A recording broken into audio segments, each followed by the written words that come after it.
AIMIM सांसद असदुद्दीन ओवैसी ने वक्फ संशोधन विधेयक पर कड़ा विरोध जताते हुए कहा कि all India Muslim personal law board द्वारा इसके खिलाफ प्रदर्शन किया जाना पूरी तरह से सही है। उन्होंने कहा, दिल्ली में भी इस विधेयक के खिलाफ प्रदर्शन हुआ था क्योंकि यह पूरी तरह असंवैधानिक है। यह हमारी धार्मिक स्वतंत्रता का हनन करता है और मुसलमानों के वक्फ बोर्ड में गैर मुसलमानों को शामिल कर उसके संचालन में रुकावट डालता है। यह मुसलमानों को उनके धर्म से दूर करने की एक सोची समझी साजिश है। जो all India Muslim personal law board ने वक्फ अमेंडमेंट बिल के खिलाफ जो प्रोटेस्ट का प्रोग्राम बनाया है वो सही प्रोग्राम है और दिल्ली में भी प्रोटेस्ट हुआ था और ये अनकॉन्स्टिट्यूशनल बिल है। ये हमारे रिलीजियस फ्रीडम को छीनता है।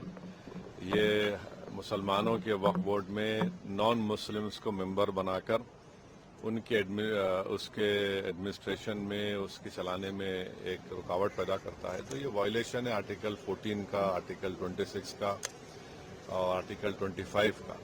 तो इसीलिए प्रोटेस्ट हो रहा है। जब किसी और धर्म के बोर्ड में उसी धर्म का आदमी मेंबर बन सकता है तो इस मुस्लिम वक्फ बोर्ड में दूसरे धर्म का आदमी कैसा बनेगा?